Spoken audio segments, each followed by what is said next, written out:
Hi everybody. We're going to do the seated portion of our stretches. I did want to point out for Phil's benefit that the MoFlex is also quite functional to be used as a camera stand, which is what I've had my phone propped on as I've been videoing myself. So coming back to the mat, move back here so you can see me. So we're going to come to a seated position. Let me adjust that. Sorry guys. We're going to come to a seated position. So if getting down on the floor isn't comfortable or easy for you, then you can sit on a chair or a stool. Or if sitting on the floor cross-legged, the knees may be up like this, you may want to elevate. So that's where you can use either a bolster or a cushion or a pillow, something that you can get some height on, or a rolled up blanket. And then just sit on the edge of the pillow. So you're almost tilting your pelvis forward a little bit and those knees can drop down. So you might be a little more comfortable. Again, you could also use your yoga block here if that's available to you. So finding a cross-legged position, again, it might be more like this, doesn't really matter, just sitting on the floor.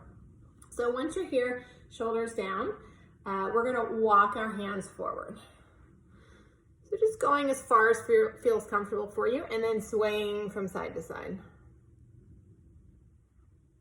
And then whatever foot is in front, so my right foot is in front, it's kind of over towards my left side. I'm gonna walk my hands over to that direction.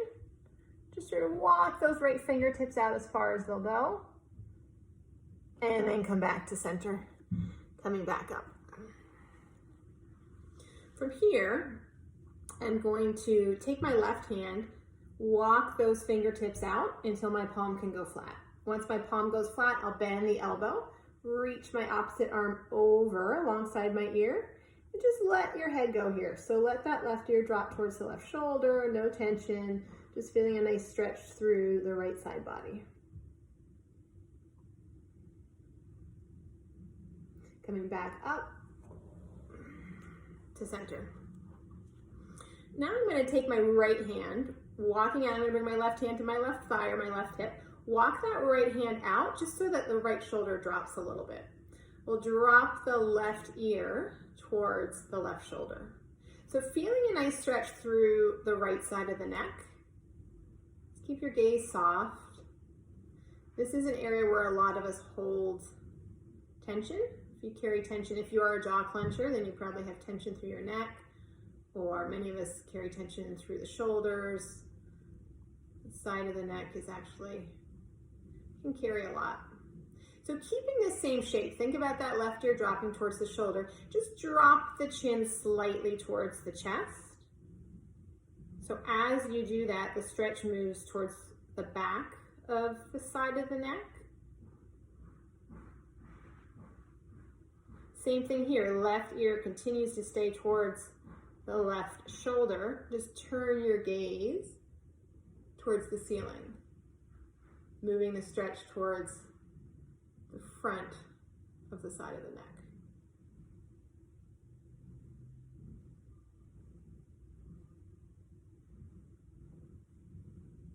And then bring the head back up to center. Release both hands down, extend the legs forward, straight out, and just give them a little shake. Shake the legs out. And then we're gonna do that on the other side. We're gonna cross the legs. So whichever shin was on the outside last time, bring the other shin to the outside. So just switching sides. Shoulders relaxed, walk those hands forward. Keeping the spine fairly straight so we're not rounding here. We're keeping our gaze forward, walking the hands, and just swaying from side to side, feeling a little stretch in the hips, especially that front shin. And then whatever shin's in front, you're gonna walk your hands over to that side. So my left foot is forward, I'm gonna walk in the direction of that foot. And then I'm gonna take that left arm and reach, reach, reach as far forward as it'll go. So feeling a nice stretch through my left side body. And then come back to center, coming back up. This time I'll take my right hand, walk the fingertips out until the right palm can go flat. Bend the elbow, reach the opposite arm alongside the ear, and just let the head go. So let that right ear drop towards the right shoulder. Keeping the jaw relaxed, nice soft gaze. And then coming back up. So same thing here, we'll do that side of the neck stretch. We'll bring the right hand to the right hip or the right thigh, walk the left fingers out just so they connect with something and that left shoulder stays dropping. Drop the right ear towards the right shoulder.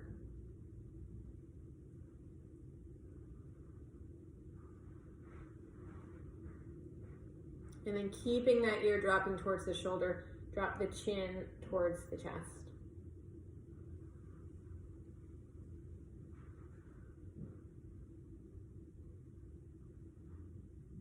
Just turning the gaze up towards the ceiling.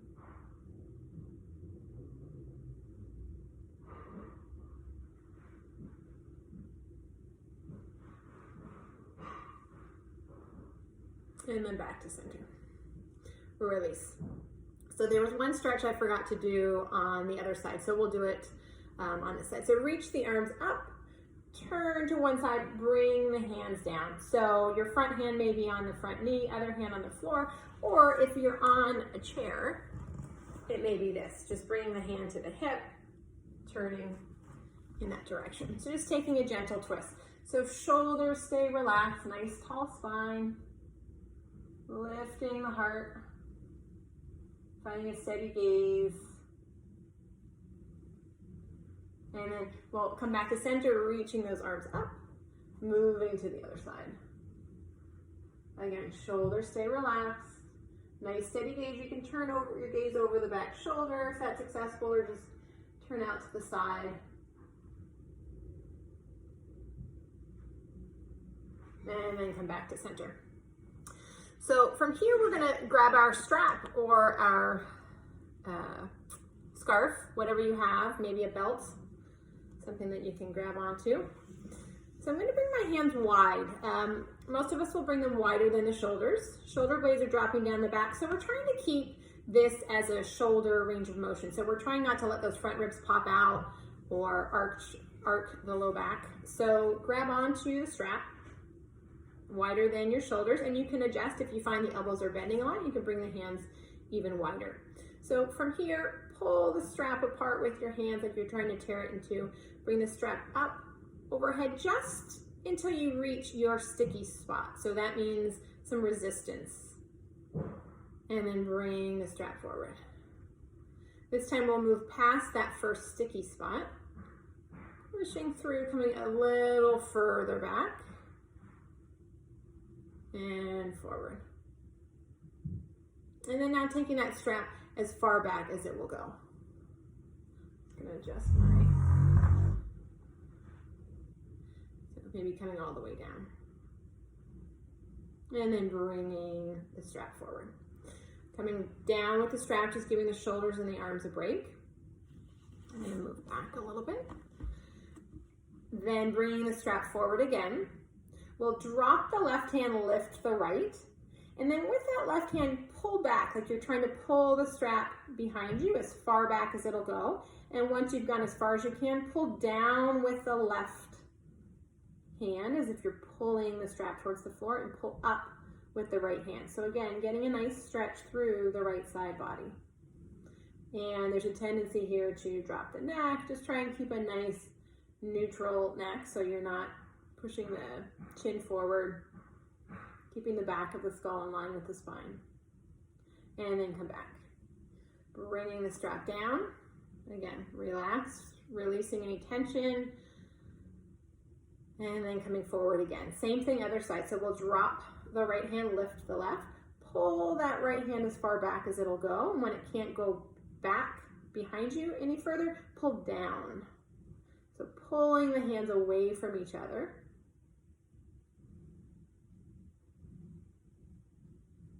And then release, coming back down. So I'm going to make sure you can see this, but I think I'm going to hit my fireplace. So this one is, I call it rowing the boat just because it's the closest analogy I can come up with. We're going to bring the arms up, strap up, and then pull back with the right hand, and down, and then pull with the left. So we're just doing one giant, I guess maybe figure eights, that might be a better visual. So think about making a figure eight with your strap. Don't overthink it. Just sort of play around with it. And then once you've done that a few times in one direction, we'll come back to center, pulling up, now pulling down with the left hand. So moving in both directions.